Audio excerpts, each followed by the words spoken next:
Dear friends, ಎಲ್ರಿಗೂ ನಮಸ್ಕಾರ. Welcome to Inquest current affairs class number 274. So ಇವತ್ತಿನ ತರಗತಿಯಲ್ಲಿ ನಾವು 20ನೇ ಆಗಸ್ಟ್ 2022ರ ಪ್ರಚಲಿತ ಘಟನೆಗಳನ್ನ ಡಿಸ್ಕಸ್ ಮಾಡ್ತಾ ಇದ್ದೀವಿ. ಈ ಎಲ್ಲ ಪ್ರಚಲಿತ ಘಟನೆಗಳನ್ನ ಇಲ್ಲಿ ಕಾಣ್ತಿರ್ತಕ್ಕಂಥ ಎಲ್ಲ ದಿನಪತ್ರಿಕೆಗಳಿಂದ ನಾವು ಸೋರ್ಸ್ ಮಾಡಿರ್ತೇವೆ. At the end of the presentation, we will have given InQuest challenge quiz. ಇದರಲ್ಲಿ first 10 students who give the correct answers will be acknowledged in the next presentation. And articles ಮಧ್ಯದಲ್ಲೂ ಕೂಡ ಒಂದು ಪ್ರಶ್ನೆಯನ್ನ ಕೇಳ್ತೇವೆ, ಅದಕ್ಕೂ ಉತ್ತರವನ್ನ ನೀವು ಕಮೆಂಟ್ಸ್ ಅಲ್ಲಿ ತಿಳಿಸಬಹುದಾಗಿರುತ್ತೆ. ಸೊ ಈ ಎಲ್ಲ ಚಟುವಟಿಕೆಗಳು ನಿಮ್ಮ ಎಲ್ಲ ಸ್ಪರ್ಧಾತ್ಮಕ ಪರೀಕ್ಷೆಗಳಿಗೆ ಉಪಯುಕ್ತವಾಗಿರ್ತವೆ. So before getting into today's articles, these are the key answers of InQuest challenge number 238, and we appreciate Veerashaiva, Chandana, Basu, Shrishal, Charan, Nagraj, Sharan, Anil, Ranganath, Suresh, and many others also have given correct answers. Thank you very much for your participation. With this, let's get into the first article. Hindustan Aeronautics Limited, HAL anta naven kariteve. So it is opening its first overseas marketing office. Idu ಹೊರ ದೇಶದಲ್ಲಿ ಮಾರುಕಟ್ಟೆಗೆ ಅಂದ್ರೆ ಸೇಲ್ಸ್ಗೆ ಸಂಬಂಧಪಟ್ಟಂತೆ ತನ್ನ ಮೊದಲ ಕಚೇರಿಯನ್ನ ಸ್ಥಾಪನೆ ಮಾಡಲಿಕ್ಕೆ ಒಂದು ದೇಶದೊಂದಿಗೆ ಈಗ ಒಪ್ಪಂದ ಫೈನಲೈಸ್ ಆಗಿರುತ್ತೆ. ಆ ದೇಶ ಯಾವುದು ಅನ್ನೋದು ನಮ್ಮ ಪರೀಕ್ಷೆಯಲ್ಲಿ ಬರ್ತಕ್ಕಂಥ ಸಾಧ್ಯತೆ ಇರುತ್ತೆ. ಸೊ ಅದನ್ನ ಈ ಆರ್ಟಿಕಲ್ ಅಲ್ಲಿ ನಾವು ಕಂಪ್ಲೀಟ್ ಆಗಿ ಡಿಸ್ಕಸ್ ಮಾಡ್ತಾ ಬರೋಣ. ಸೊ ಈ ರೀತಿಯ ಕಚೇರಿಯನ್ನ HAL ಹೊರ ದೇಶದಲ್ಲಿ ಮಲೇಷಿಯಾದಲ್ಲಿ ಸ್ಥಾಪನೆ ಮಾಡ್ಲಿಕ್ಕೆ, ಸೊ ಮಲೇಷಿಯಾದಲ್ಲಿ ಬರ್ತಕ್ಕಂಥ ಕೌಲಾಲಂಪುರ್ ಅಂತ ನಾವೇನ್ ಕರಿತೀವಿ, ಸೊ ಈ ಒಂದು ಪ್ರದೇಶದಲ್ಲಿ ತನ್ನ ಮೊಟ್ಟ ಮೊದಲ ಅಂತಾರಾಷ್ಟ್ರೀಯ ಮಾರುಕಟ್ಟೆ ಮತ್ತು ಮಾರಾಟ ಕಚೇರಿಯನ್ನ ಸ್ಥಾಪನೆ ಮಾಡ್ಲಿಕ್ಕೆ MOUಗೆ ಸಹಿ ಹಾಕಿರುತ್ತೆ. ಸೊ ಈ ಒಂದು ಒಪ್ಪಂದದ ಮೇರೆಗೆ ಭಾರತ ಅಥವಾ HAL ಏನನ್ನ ಎಕ್ಸ್ಪೆಕ್ಟ್ ಮಾಡ್ತಾ ಇದೆ ಅಂದ್ರೆ ತೇಜಸ್, ನೀವೆಲ್ಲ ಕೇಳಿರ್ಬೋದು. ಸೊ ತೇಜಸ್ ಬಂದು ಲೈಟ್ ಕಾಂಬ್ಯಾಟ್ ಏರ್ಕ್ರಾಫ್ಟ್ ಅಥವಾ ಲಘು ಯುದ್ಧ ವಿಮಾನ ಆಗಿರುತ್ತೆ. ಸೊ ಈ ಒಂದು ಯುದ್ಧ ವಿಮಾನಗಳ ಮಾರಾಟಕ್ಕೆ ಸಂಬಂಧಪಟ್ಟಂತೆ ಪಾಸಿಬಲ್ ಡೀಲ್ ಅಥವಾ ಸಂಭವನೀಯ ಒಪ್ಪಂದ ಆಗ್ತಕ್ಕಂಥದ್ದನ್ನ ನಾವು ಎಕ್ಸ್ಪೆಕ್ಟ್ ಮಾಡ್ಬೋದಾಗಿರುತ್ತೆ. ಹಾಗಿದ್ರೆ ಈ ಒಂದು ಅಡ್ವಾಂಟೇಜ್ ಜೊತೆಗೆ ಈ ಕಚೇರಿಯಿಂದ ನಮ್ಗಾಗ್ತಕ್ಕಂಥ ಬೇರೆ ಅಡ್ವಾಂಟೇಜಸ್ ಏನು ಅಂದ್ರೆ, ಈ ರಾಯಲ್ ಮಲೇಷಿಯನ್ ಏರ್ ಫೋರ್ಸ್ ಏನಿದೆ ಅದಕ್ಕೆ ಬೇಕಾಗಿರ್ತಕ್ಕಂಥ ಕೆಲವೊಂದು ರಿಕ್ವೈರ್ಮೆಂಟ್ಸ್ ಅಥವಾ ಅವಶ್ಯಕತೆಗಳನ್ನ ಪೂರೈಕೆ ಮಾಡ್ಲಿಕ್ಕೆ ನಮ್ಗೆ ಸುಲಭ ಆಗುತ್ತೆ. ಫಾರ್ ಎಕ್ಸಾಂಪಲ್ ಹೇಳೋದಾದ್ರೆ, upgradation and servicing of Russian Su-30, Sukhoi 30 and British Hawk trainer aircraft. ಅಂದ್ರೆ ಮಲೇಷಿಯಾದಲ್ಲಿರ್ತಕ್ಕಂಥ ಈ ರಷ್ಯಾದ ಸುಖೋಯ್ 30 ಮತ್ತು ಈ ಬ್ರಿಟಿಷ್ ಹಾಕ್ ತರಬೇತಿದಾರ ವಿಮಾನಗಳೇನಿದೆ ಅದನ್ನ ಉನ್ನತೀಕರಣ ಮಾಡ್ಲಿಕ್ಕೂ ಕೂಡ ಈ ಒಂದು ಕಚೇರಿಯ ಸ್ಥಾಪನೆಯ ಮೂಲಕ ನಮ್ಗೆ ಅನುಕೂಲ ಆಗುತ್ತೆ. ಅದಾದ್ಮೇಲೆ HAL ಬಗ್ಗೆ ಒಂದು ಇಂಪಾರ್ಟೆಂಟ್ ಇನ್ಫಾರ್ಮೇಶನ್ ಹೇಳೋದಾದ್ರೆ, HAL is one of the largest producers of Sukhoi 30. ಈ ಸುಖೋಯ್ 30 ಏನಿದೆ, ಸೊ ಈ ಒಂದು ಸುಖೋಯ್ 30ಗಳ ಉತ್ಪಾದನೆಯಲ್ಲಿ HAL ಬಂದು ಅತಿ ದೊಡ್ಡ ಉತ್ಪಾದಕರಲ್ಲಿ ಇದು ಕೂಡ ಒಂದಾಗಿರುತ್ತೆ. ಸೊ ಆ ಒಂದು ಕಾರಣದಿಂದ ಸುಖೋಯ್ 30ಗಳನ್ನ ಕೂಡ ನಾವು ಮಲೇಷಿಯಾಗೆ ಎಕ್ಸ್ಟೆಂಡ್ ಮಾಡ್ಬೋದಾಗಿರುತ್ತೆ. ಹಾಗಿದ್ರೆ ಈಗ ನಮ್ಗೆ ಮೂಡ್ತಕ್ಕಂಥ ಪ್ರಶ್ನೆ ಏನು ಅಂದ್ರೆ, ಈ ರೀತಿಯ ಕಚೇರಿಯನ್ನ ಭಾರತ ಇದುವರೆಗೂ ಬೇರೆ ಯಾವ ದೇಶದಲ್ಲೂ ಓಪನ್ ಮಾಡಿಲ್ವಾ ಅಂತ ಪ್ರಶ್ನೆ ಕೇಳಿದ್ರೆ, ಸೊ ಡೆಫಿನೆಟ್ಲಿ ಓಪನ್ ಮಾಡಿಲ್ಲ. For the reason of marketing ಮತ್ತೆ ಬಿಸ್ನೆಸ್, ಅಂದ್ರೆ ಈ ಒಂದು ಮಾರುಕಟ್ಟೆ ಮತ್ತು ವ್ಯಾಪಾರಕ್ಕೆ ಸಂಬಂಧಪಟ್ಟಂತೆ ಇದೇ ತನ್ನ ಮೊದಲನೇ ಕಚೇರಿ ಆಗಿರುತ್ತೆ. ಬಟ್ ಬೇರೆ ಪರ್ಪಸ್ಗಳಿಗೋಸ್ಕರ HAL ಬೇರೆ ದೇಶಗಳಲ್ಲಿ ಆಲ್ರೆಡಿ ಕಚೇರಿಯನ್ನ ಹೊಂದಿರುತ್ತೆ. ಆ ದೇಶಗಳು ಯಾವ್ದ್ಯಾವ್ದು ಅಂದ್ರೆ, ಲಂಡನ್ ಮತ್ತು ಮಾಸ್ಕೋದಲ್ಲಿ ಭಾರತ ದೇಶ ಆಲ್ರೆಡಿ HALಗೆ ಸಂಬಂಧಪಟ್ಟಂತೆ 2 ಕಚೇರಿಗಳನ್ನ ಹೊಂದಿರುತ್ತೆ. ಬಟ್ ಲಂಡನ್ ಮತ್ತು ಮಾಸ್ಕೋದಲ್ಲಿ HAL ಕಚೇರಿಗಳನ್ನ ಸ್ಥಾಪನೆ ಮಾಡಿರ್ತಕ್ಕಂಥ ಪರ್ಪಸ್ ಬೇರೆ ಆಗಿರುತ್ತೆ. ಆ ಪರ್ಪಸ್ ಏನು ಅಂದ್ರೆ, liaisoning for existing deals of Hawk training aircraft and Russian fighters. ಅಂದ್ರೆ ಈ ದೇಶಗಳೊಂದಿಗೆ ನಾವು ಮಾಡಿಕೊಂಡಿರ್ತಕ್ಕಂಥ ಒಪ್ಪಂದಗಳು. ಎಕ್ಸಾಂಪಲ್ ಹೇಳೋದಾದ್ರೆ, ಹಾಕ್ ತರಬೇತಿದಾರ ವಿಮಾನಗಳು ಮತ್ತು ರಷ್ಯಾದ ಫೈಟರ್ಗಳಿಗೆ ಸಂಬಂಧಪಟ್ಟಂತೆ ಆ ಒಂದು ಒಪ್ಪಂದಗಳೇನಾಗಿರುತ್ತೆ ಅದನ್ನ ಪೂರ್ಣಗೊಳಿಸಲಿಕ್ಕೆ HAL ಲಂಡನ್ ಮತ್ತು ಮಾಸ್ಕೋದಲ್ಲೂ ಕೂಡ ಈ ಮುಂಚೆ ಕಚೇರಿಗಳನ್ನ ಸ್ಥಾಪನೆ ಮಾಡಿದೆ. ಬಟ್ ಮಾರ್ಕೆಟಿಂಗ್ ಮತ್ತು ಬಿಸ್ನೆಸ್ ಪರ್ಪಸ್ಗೋಸ್ಕರ ಇದೇ ಮೊಟ್ಟ ಮೊದಲ ಬಾರಿಗೆ ಮಲೇಷಿಯಾದಲ್ಲಿ ತನ್ನ ಒಂದು ಕಚೇರಿಯನ್ನ ಸ್ಥಾಪನೆ ಮಾಡ್ತಾ ಇದೆ. ಸೊ ಹಾಗಿದ್ರೆ ಮಲೇಷಿಯಾ ಮ್ಯಾಪ್ ನ ನಾವು ನೋಡೋದಾದ್ರೆ, ಸೊ ಫಸ್ಟ್ ವರ್ಲ್ಡ್ ಮ್ಯಾಪ್ ಇಂದ ಸ್ಟಾರ್ಟ್ ಮಾಡೋಣ. ವರ್ಲ್ಡ್ ಮ್ಯಾಪ್ ನಲ್ಲಿ ನಾವು ಇಲ್ಲಿ ಇಂಡಿಯಾನ ನೋಡ್ಬೋದಾಗಿರುತ್ತೆ. ಸೊ ಇಂಡಿಯಾ ಆದ್ಮೇಲೆ ಈ ಡೌನ್ ಸೈಡ್ ಅಲ್ಲಿ ನಾವು ಮಲೇಷಿಯಾನ ನೋಡ್ಬೋದಾಗಿರುತ್ತೆ. ಸೊ ಈಗ ಮಲೇಷಿಯಾನ ನಾವು ಕಂಪ್ಲೀಟ್ ಆಗಿ ಎಕ್ಸ್ಪ್ಯಾಂಡ್ ಮಾಡಿದ್ರೆ, ಸೊ ಇದು 2 ಪೀಸಸ್ ಆಫ್ ಐಲ್ಯಾಂಡ್ಸ್ ಆಗಿರುತ್ತೆ. ಸೊ 2 ದ್ವೀಪಗಳನ್ನ ನಾವಿಲ್ಲಿ ನೋಡ್ಬೋದಾಗಿರುತ್ತೆ. ಸೊ ಒಂದು ವೆಸ್ಟ್ ಮಲೇಷಿಯಾ ಆಗಿರುತ್ತೆ, ಇನ್ನೊಂದು ಈಸ್ಟ್ ಮಲೇಷಿಯಾ ಆಗಿರುತ್ತೆ. ಸೊ ವೆಸ್ಟ್ ಮಲೇಷಿಯಾ ಬಂದು ಥೈಲ್ಯಾಂಡ್ ಮತ್ತೆ ಸಿಂಗಪೂರ್ ಮಧ್ಯದಲ್ಲಿರ್ತಕ್ಕಂಥ ಒಂದು ಪ್ರದೇಶ ಆಗಿರುತ್ತೆ. ಸೊ ಈ ಒಂದು ವೆಸ್ಟ್ ಐಲ್ಯಾಂಡ್ ನಲ್ಲೇ ನಾವು ಕೌಲಾಲಂಪುರವನ್ನ ನೋಡ್ಬೋದಾಗಿರುತ್ತೆ. ಸೊ ಕೌಲಾಲಂಪುರಂ ಅಲ್ಲೇ ಇವಾಗ HAL ತನ್ನ ಕಚೇರಿಯನ್ನ ಸ್ಥಾಪನೆ ಮಾಡ್ಲಿಕ್ಕೆ ಒಪ್ಪಂದವನ್ನ ಸಹಿ ಮಾಡಿರುತ್ತೆ. ಸೊ ಅದಾದ್ಮೇಲೆ ಈಸ್ಟ್ ಮಲೇಷಿಯಾನ ನಾವು ನೋಡೋದಾದ್ರೆ, ಇಲ್ಲಿ ಬೋರ್ನಿಯೋ ಅಂತಕ್ಕಂತ ಒಂದು ಐಲ್ಯಾಂಡ್ ಇರುತ್ತೆ. ಸೊ ಈ ಬೋರ್ನಿಯೋ ಐಲ್ಯಾಂಡ್ ನ 3 ರಾಷ್ಟ್ರಗಳು ಡಿಸ್ಟ್ರಿಬ್ಯೂಟ್ ಮಾಡ್ಕೊಂಡಿರುತ್ತೆ. ಅದರಲ್ಲಿ ಮಲೇಷಿಯಾ ಕೂಡ ಒಂದಾಗಿರುತ್ತೆ, ಅದಾದ್ಮೇಲೆ ಬ್ರುನೈ ಅಂತಕ್ಕಂತ ಒಂದು ಕಂಟ್ರಿ ನೀವು ಇಲ್ಲಿ ನೋಡ್ಬೋದು, ಇನ್ನೊಂದು ಇಂಡೋನೇಷಿಯಾ ಆಗಿರುತ್ತೆ. ಸೊ ಅದಾದ್ಮೇಲೆ ಮಲೇಷಿಯಾ ಸುತ್ತಮುತ್ತಲು ನಾವು ಸೌತ್ ಚೈನಾ ಸಿ ಅನ್ನ ನೋಡ್ಬೋದಾಗಿರುತ್ತೆ, ಮತ್ತೆ ಪೆಸಿಫಿಕ್ ಓಷನ್ ಅನ್ನ ಕೂಡ ನಾವಿಲ್ಲಿ ನೋಡ್ಬೋದಾಗಿರುತ್ತೆ. So with this let's get in to the second article. So Indian parliamentary delegation to attend 65th Commonwealth parliamentary conference. So ಇವಾಗ 65ನೇ ಕಾಮನ್ವೆಲ್ತ್ ಪಾರ್ಲಿಮೆಂಟರಿ ಸಮ್ಮೇಳನ ನಡೀತಾ ಇದೆ. ಸೊ ಈ ಒಂದು ಸಮ್ಮೇಳನದಲ್ಲಿ ಭಾಗವಹಿಸಲಿಕ್ಕೆ ಭಾರತೀಯ ಸಂಸದೀಯ ನಿಯೋಗ ಕೂಡ ಹೊರಟಿದೆ. ಆ ಸಂಸದೀಯ ನಿಯೋಗ ಯಾರ ನೇತೃತ್ವದಲ್ಲಿ ಹೊರಟಿದೆ ಮತ್ತು ಭಾರತ ಈ ಒಂದು ಕಾನ್ಫರೆನ್ಸ್ ನಲ್ಲಿ ಇರ್ತಕ್ಕಂಥ ರೋಲ್ ಏನು, ಎಲ್ಲದನ್ನ ನಾವು ಕಂಪ್ಲೀಟ್ ಆಗಿ ಡಿಸ್ಕಸ್ ಮಾಡ್ತಾ ಬರೋಣ. ಸೊ ಅದಕ್ಕಿಂತ ಮುಂಚೆ ಈ ಒಂದು ಕಾನ್ಫರೆನ್ಸ್ ಎಲ್ಲಿ ನಡೀತಾ ಇದೆ ಅಂತಕ್ಕಂಥ ಪ್ರಶ್ನೆ ನಮ್ಮ ಪರೀಕ್ಷೆಯಲ್ಲಿ ಸರ್ವೇ ಸಾಮಾನ್ಯವಾಗಿರುತ್ತೆ. ಸೊ ಎಲ್ಲಿ ನಡೀತಾ ಇದೆ ಅಂದ್ರೆ ಕೆನಡಾ ದೇಶದಲ್ಲಿ ನಡೆಯುತ್ತೆ. ಸೊ ಕೆನಡಾ ದೇಶದ ನೋವಾ ಸ್ಕಾಟಿಯಾ ಅಂತಕ್ಕಂಥ ಒಂದು ಪ್ರದೇಶದಲ್ಲಿ ಹೆಲಿಫ್ಯಾಕ್ಸ್ ಅಂತಕ್ಕಂಥ ಒಂದು ಪ್ರಾಂತ್ಯ ಇರುತ್ತೆ. ಸೊ ಈ ಒಂದು ಪ್ರಾವಿನೆನ್ಸ್ ಅಲ್ಲಿ ಈ ಒಂದು ಕಾನ್ಫರೆನ್ಸ್ ನ ನಡೆಸ್ತಾ ಇದ್ದಾರೆ. ಸೊ ಭಾರತ ದೇಶದಿಂದ ಯಾರು ಪಾರ್ಟಿಸಿಪೇಟ್ ಮಾಡ್ತಾ ಇದ್ದಾರೆ ಅಂದ್ರೆ Indian parliamentary delegation led by Lok Sabha speaker Om Birla. So ಲೋಕಸಭೆ ಸ್ಪೀಕರ್ ಆಗಿರ್ತಕ್ಕಂಥ ಓಂ ಬಿರ್ಲಾ ರವರ ನೇತೃತ್ವದಲ್ಲಿ ಭಾರತೀಯ ಸಂಸದೀಯ ನಿಯೋಗ ಈ ಒಂದು ಸಂಸದೀಯ ಸಮ್ಮೇಳನದಲ್ಲಿ ಪಾರ್ಟಿಸಿಪೇಟ್ ಮಾಡ್ತಾ ಇದೆ. ಸೊ ಇದು 65ನೇ ಸಂಸದೀಯ ಸಮ್ಮೇಳನ ಆಗಿರುತ್ತೆ. ಸೊ ಇದು ಕೆನಡಾದಲ್ಲಿ ನಡೀತಾ ಇರ್ತಕ್ಕಂಥ ಒಂದು ಸಮ್ಮೇಳನ ಆಗಿರುತ್ತೆ. ಸೊ ಈ ಒಂದು ಲೋಕಸಭೆ ಸ್ಪೀಕರ್ ಜೊತೆಗೆ it will also be attended by 23 presiding officers and 16 secretaries from state legislature. So ಈ ಓಂ ಬಿರ್ಲಾ ಅವರ ಜೊತೆಗೆ ಭಾರತದ ರಾಜ್ಯ ಶಾಸಕಾಂಗಗಳಿಂದ 23 ಅಧ್ಯಕ್ಷರು ಮತ್ತು 16 ಕಾರ್ಯದರ್ಶಿಗಳು ಕೂಡ ಈ ಒಂದು ಕಾನ್ಫರೆನ್ಸ್ ನಲ್ಲಿ ಪಾರ್ಟಿಸಿಪೇಟ್ ಮಾಡ್ತಾ ಇದ್ದಾರೆ. ಸೊ ಈ ಕಾನ್ಫರೆನ್ಸ್ ನಲ್ಲಿ ಪ್ರಮುಖವಾಗಿ 8 ವರ್ಕ್ಶಾಪ್, 8 ಕಾನ್ಫರೆನ್ಸಸ್ ಅಥವಾ ವರ್ಕ್ಶಾಪ್ ಗಳು ಅಥವಾ ಕಾರ್ಯಾಗಾರಗಳನ್ನ ಮಾಡಲಾಗುತ್ತೆ. ಸೊ ಅದರಲ್ಲಿ ಭಾರತದ ರೋಲ್ ಏನು ಅಂದ್ರೆ speaker Om Birla will participate as a panellist in the workshop. ಅಂದ್ರೆ ಭಾರತ ದೇಶದಿಂದ ಯಾವ ಒಂದು ವರ್ಕ್ಶಾಪ್ ಅಲ್ಲಿ ನಾವು ಪ್ಯಾನಲಿಸ್ಟ್ ಆಗಿ ಪಾರ್ಟಿಸಿಪೇಟ್ ಮಾಡ್ತಾ ಇದೀವಿ ಅಂತ ಪ್ರಶ್ನೆ ಕೇಳಿದ್ರೆ people's parliament accessibility through innovation, ಅಂದ್ರೆ ಆವಿಷ್ಕಾರದ ಮೂಲಕ ಪ್ರವೇಶ ಅಂತಕ್ಕಂಥ ಒಂದು ಕಾರ್ಯಾಗಾರವನ್ನ ಭಾರತ ದೇಶದ ಲೋಕಸಭಾ ಸ್ಪೀಕರ್ ಆಗಿರ್ತಕ್ಕಂಥ ಓಂ ಬಿರ್ಲಾ ರವರು ಅದರ ಪ್ಯಾನಲಿಸ್ಟ್ ಆಗಿ ಪಾರ್ಟಿಸಿಪೇಟ್ ಮಾಡ್ತಾ ಇದ್ದಾರೆ. ಹಾಗಿದ್ರೆ ಇದೇ ರೀತಿಯ ಪಾರ್ಲಿಮೆಂಟರಿ ಕಾನ್ಫರೆನ್ಸ್ ಗೆ ಸಂಬಂಧಪಟ್ಟಂತೆ ಒಂದು ಪ್ರಶ್ನೆನ ಕೇಳ್ತಾ ಇದೀವಿ. Who is the Nagaland's first women MP in Rajya Sabha to attend 8th global conference of young parliamentarians held in Egypt. ಅಂದ್ರೆ ಈ ವರ್ಷ ಈಜಿಪ್ಟ್ ಅಲ್ಲಿ ಒಂದು ಪಾರ್ಲಿಮೆಂಟ್ ಗೆ ಸಂಬಂಧಪಟ್ಟಂತೆ ಒಂದು ಕಾನ್ಫರೆನ್ಸ್ ಆಗಿತ್ತು. ಅದನ್ನ ನಾವು ಯಂಗ್ ಪಾರ್ಲಿಮೆಂಟೇರಿಯನ್ಸ್ ಕಾನ್ಫರೆನ್ಸ್ ಅಂತ ಕರೆದ್ವಿ. ಸೊ ಈ ಒಂದು ಕಾನ್ಫರೆನ್ಸ್ ಅಲ್ಲಿ ಮೊದಲ ಬಾರಿಗೆ ನಾಗಾಲ್ಯಾಂಡ್ ನಿಂದ ಆಯ್ಕೆ ಆಗಿರ್ತಕ್ಕಂಥ ಮೊದಲ ಮಹಿಳಾ MP ಪಾರ್ಟಿಸಿಪೇಟ್ ಮಾಡಿದ್ರು. ಅವರ ಹೆಸರೇನು ಅನ್ನೋದನ್ನ ನೀವು ನಮ್ಗೆ ಕಮೆಂಟ್ಸ್ ಅಲ್ಲಿ ತಿಳಿಸಬಹುದಾಗಿರುತ್ತೆ. ಹಾಗಿದ್ರೆ ಈ ಒಂದು ಕಾನ್ಫರೆನ್ಸ್ ಎಲ್ಲಿ ನಡೀತಾ ಇದೆ ಅಂದ್ರೆ ಈ ಕೆನಡಾದಲ್ಲಿ ನಡೀತಾ ಇರ್ತಕ್ಕಂಥ ಒಂದು ಕಾನ್ಫರೆನ್ಸ್ ಆಗಿರುತ್ತೆ.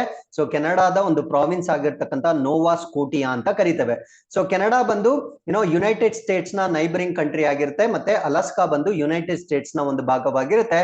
ಸೊ ಇದು ಆರ್ಕ್ಟಿಕ್ ಓಷನ್ ಮತ್ತೆ ಪೆಸಿಫಿಕ್ ಓಷನ್ ಮತ್ತೆ ಈ ಒಂದು ಅಟ್ಲಾಂಟಿಕ್ ಓಷನ್ ನ ಸುತ್ತುವರೆದಿರ್ತಕ್ಕಂಥ ಒಂದು ರಾಷ್ಟ್ರವಾಗಿರುತ್ತೆ. ಸೊ ಈ ಒಂದು ನೋವಾ ಸ್ಕಾಟಿಯಾನ ನಾವು ಎಕ್ಸ್ಪ್ಯಾಂಡ್ ಮಾಡಿದಾಗ ಇಲ್ಲಿ ಹ್ಯಾಲಿಫ್ಯಾಕ್ಸ್ ಅಂತ ಒಂದು ಪ್ರದೇಶ ಕಾಣುತ್ತೆ. ಸೊ ಈ ಒಂದು ಪ್ರದೇಶದಲ್ಲಿ ಈ ಕಾನ್ಫರೆನ್ಸ್ ನಡೀತಾ ಇದೆ. So with this let's get in to the third article. So Uttarakhand scientist joins NASA's Artemis program. So ನಾಸಾದವರ ಆರ್ಟಿಮಿಸ್ ಪ್ರೋಗ್ರಾಮ್ ಏನಿದೆ, ಸೊ ಈ ಒಂದು ಕಾರ್ಯಕ್ರಮಕ್ಕೆ ಉತ್ತರಾಖಂಡದ ವಿಜ್ಞಾನಿ ಆಗಿರ್ತಕ್ಕಂಥ ವಿಜ್ಞಾನಿ ಇದರಲ್ಲಿ ಆಯ್ಕೆ ಆಗಿದ್ದಾರೆ.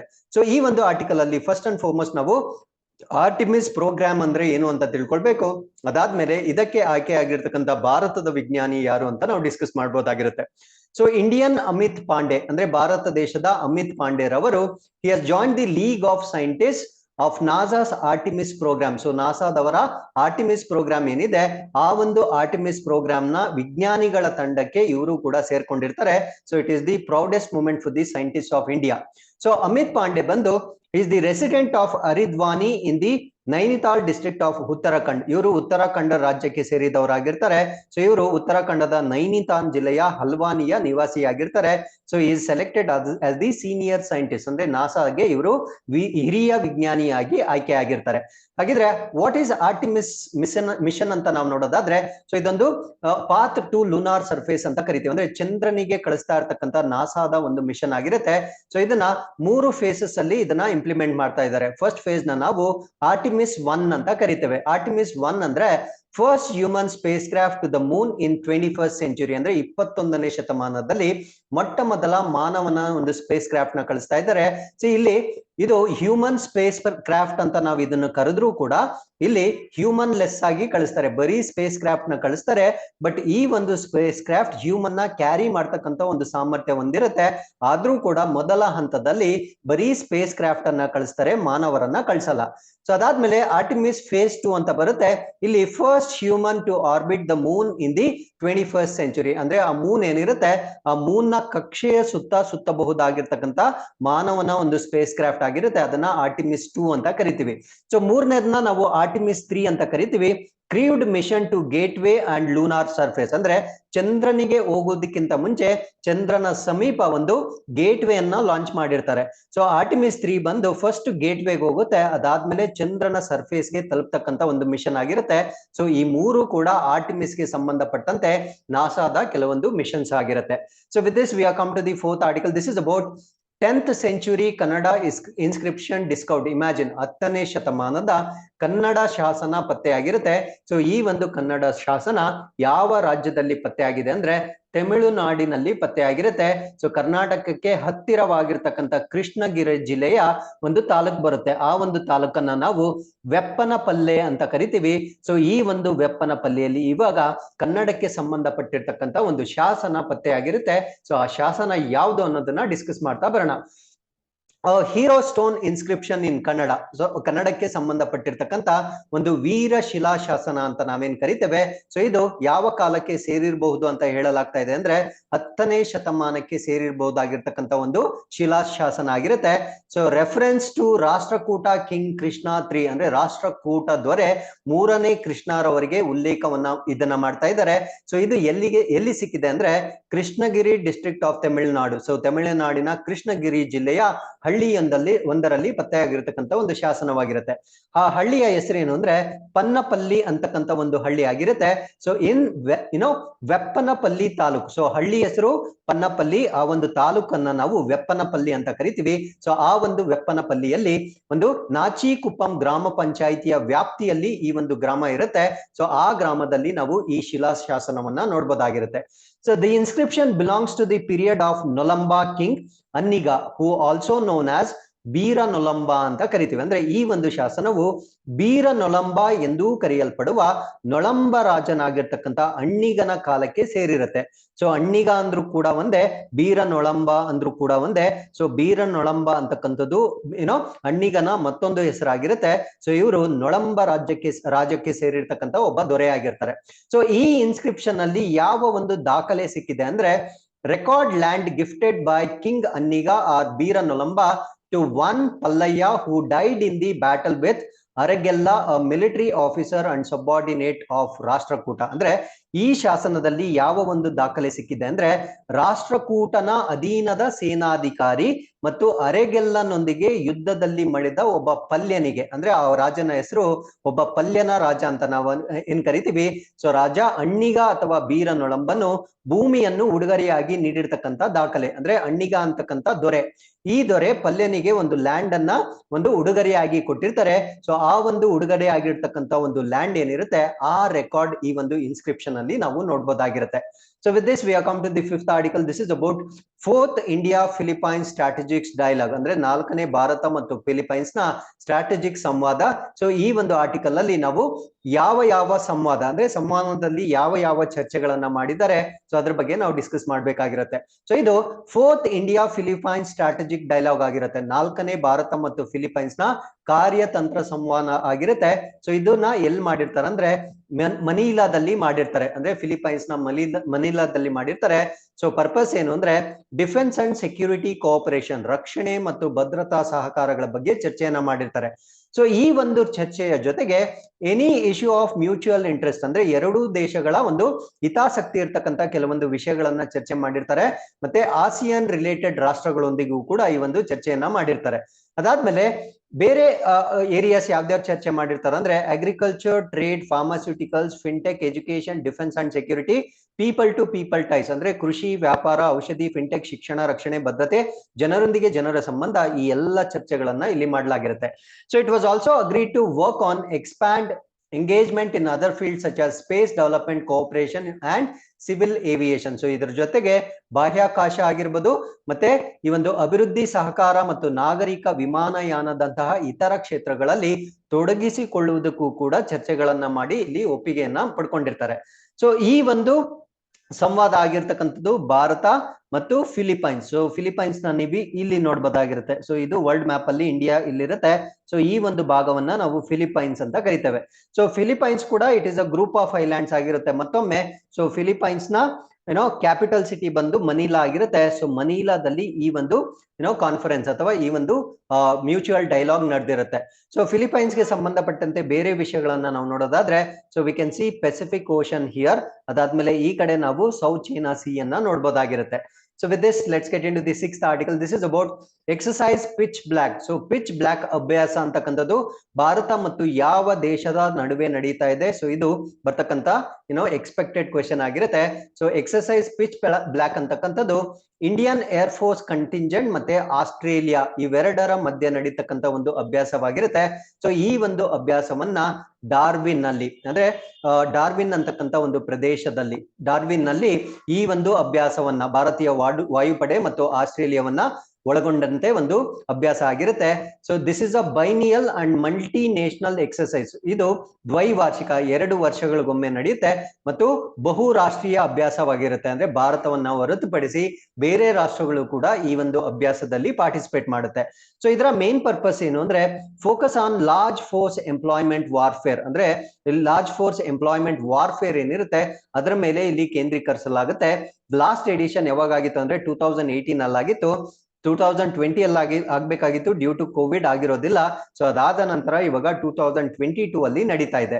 So participation of over 100 aircraft and 2500 military personal is expected. ಅಂದ್ರೆ ಭಾರತ ದೇಶದಿಂದ ಅಥವಾ ಇದರಲ್ಲಿ ಒಟ್ಟಾಗಿ 100ಕ್ಕೂ ಹೆಚ್ಚು ವಿಮಾನಗಳು, ಅಂದ್ರೆ ಇದು ಮಲ್ಟಿ ನ್ಯಾಷನಲ್ ಎಕ್ಸರ್ಸೈಸ್ ಆಗಿರೋದ್ರಿಂದ 100ಕ್ಕೂ ಹೆಚ್ಚು ವಿಮಾನಗಳು ಮತ್ತು 2500 ಮಿಲಿಟರಿ ಸಿಬ್ಬಂದಿ ಭಾಗವಹಿಸ್ತಕ್ಕಂಥ ಒಂದು ಎಕ್ಸರ್ಸೈಸ್ ಇದಾಗಿರುತ್ತೆ.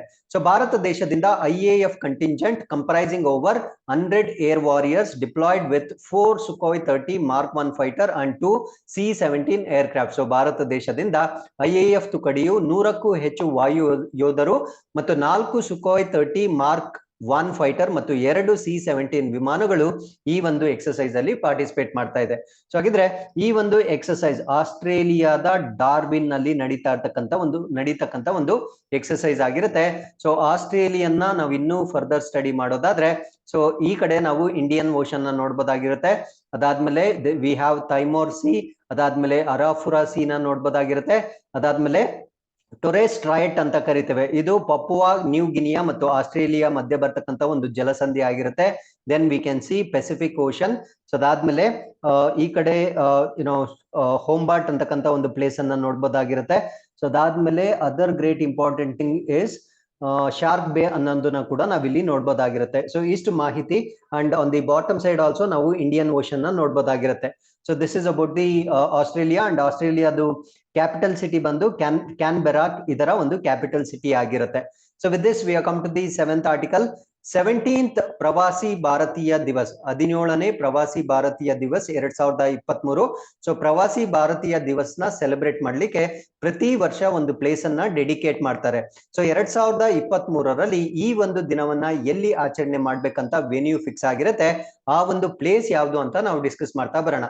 ಸೊ 17th ಪ್ರವಾಸಿ ಭಾರತೀಯ ದಿವಸ್ 2023 will be held in Indore in January next year. So ಇದನ್ನ ಜನವರಿಯಲ್ಲಿ ಇಂದೋರ್ ನಲ್ಲಿ ನಡೆಸಲಾಗುತ್ತೆ. ಸೊ ಪ್ರವಾಸಿ ಭಾರತ್ ದಿವಸ್ ಅಂದ್ರೆ celebrated every year 9th of January. ಪ್ರತಿ ವರ್ಷ 9ನೇ ಜನವರಿ ಎಂದು ಇದನ್ನ ಸೆಲೆಬ್ರೇಟ್ ಮಾಡಲಾಗುತ್ತೆ. ಇದರ ಮೇನ್ ಪರ್ಪಸ್ ಏನು ಅಂದ್ರೆ mark the contribution of overseas Indian community in the development of India. ಅಂದ್ರೆ ಭಾರತದ ಅಭಿವೃದ್ಧಿಗೆ ವಿದೇಶದಲ್ಲಿರ್ತಕ್ಕಂಥ ಭಾರತೀಯರು ಕೊಡ್ತಕ್ಕಂಥ ಒಂದು ಕೊಡುಗೆಯನ್ನ ನೆನಪಿಸಿಕೊಳ್ಳಿಕ್ಕೆ ಈ ಒಂದು ದಿನವನ್ನ ನಾವು ಆಚರಣೆ ಮಾಡ್ತೇವೆ. It also commemorates the return of Mahatma Gandhi from South Africa to India on 9 January 1915. So ಈ ಒಂದು ದಿನವನ್ನ ನಾವು ಜನವರಿ 9 ಯಾಕೆ ಆಚರಣೆ ಮಾಡ್ತೀವಿ ಅಂದ್ರೆ ಜನವರಿ 9 1915ರಂದು ಮಹಾತ್ಮ ಗಾಂಧಿಯವರು ದಕ್ಷಿಣ ಆಫ್ರಿಕಾದಿಂದ ಭಾರತಕ್ಕೆ ಹಿಂದಿರುಗಿರ್ತಕ್ಕಂಥ ಒಂದು ದಿನವಾಗಿರುತ್ತೆ.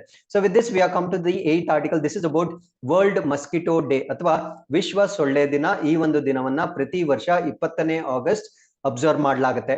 So world mosquito day, so 20th August ಇದನ್ನ ಅಬ್ಸರ್ವ್ ಮಾಡಲಾಗುತ್ತೆ. It mark acknowledge and honour sir Ronald Ross, a British doctor who discovered that female mosquitoes were responsible transmission of malaria in 1897. ಅಂದ್ರೆ ಇದನ್ನ ಆಗಸ್ಟ್ 20 ನಾವು ಯಾಕೆ observe ಮಾಡ್ತೀವಿ ಅಂದ್ರೆ 1897ರಲ್ಲಿ ಹೆಣ್ಣು ಸೊಳ್ಳೆಗಳಿಂದ ಮಾತ್ರ ಮಲೇರಿಯಾ ಹರಡುತ್ತೆ ಅಂತ ಬ್ರಿಟಿಷ್ ವೈದ್ಯರಾಗಿರ್ತಕ್ಕಂಥ ಸರ್ ರೊನಾಲ್ಡ್ ರವರು ಅದನ್ನ ಗುರುತಿಸಿರ್ತಾರೆ. ಆ ಒಂದು ಗುರುತನ್ನ ನೆನಪಿಸಿಕೊಳ್ಳುವುದಕ್ಕೋಸ್ಕರ ಆಗಸ್ಟ್ 20ನೇ ತಾರೀಕನ್ನ ವಿಶ್ವ ಸೊಳ್ಳೆ ದಿನವನ್ನಾಗಿ ಅಬ್ಸರ್ವ್ ಮಾಡಲಾಗುತ್ತೆ. ಸೊ ಇದರ ಆಬ್ಜೆಕ್ಟಿವ್ ಏನಂದ್ರೆ ಸೊಳ್ಳೆಗಳಿಂದ ಬರ್ತಕ್ಕಂಥ ಕಾಯಿಲೆಗಳನ್ನ ತಡೆಗಟ್ಟತಕ್ಕಂಥ ಒಂದು ಅವೇರ್ನೆಸ್ ಮೂಡ್ತಕ್ಕಂಥದ್ದು. ಸೊ ರಾಸ್ ಅವರಿಗೆ 1902 ಅಲ್ಲಿ 1902ರಲ್ಲಿ ವೈದ್ಯಕೀಯ ಕ್ಷೇತ್ರದಲ್ಲಿ ಅಂದ್ರೆ ಮೆಡಿಸಿನ್ ಕ್ಯಾಟಗರಿಯಲ್ಲಿ ನೊಬೆಲ್ ಪ್ರಶಸ್ತಿ ಕೂಡ ಕೊಟ್ಟಿರುತ್ತೆ.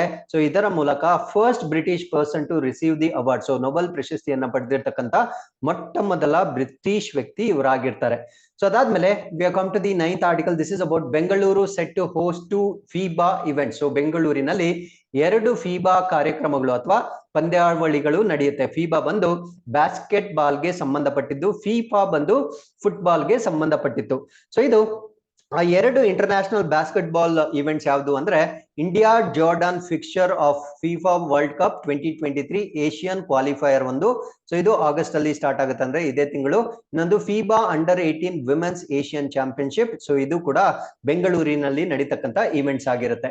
ಸೊ ಇಲ್ಲಿಗೆ ಇವತ್ತಿನ ಎಲ್ಲಾ ಪ್ರಚಲಿತ ಘಟನೆಗಳು ಕಂಪ್ಲೀಟ್ ಆಗಿರುತ್ತೆ. With this we are come to Inquest challenge number 239. So you can just pause the video, go through the questions and give us the answers. Once again, I'll meet you tomorrow with tomorrow's current affairs. Till then, keep reading, be safe. Thank you very much for watching.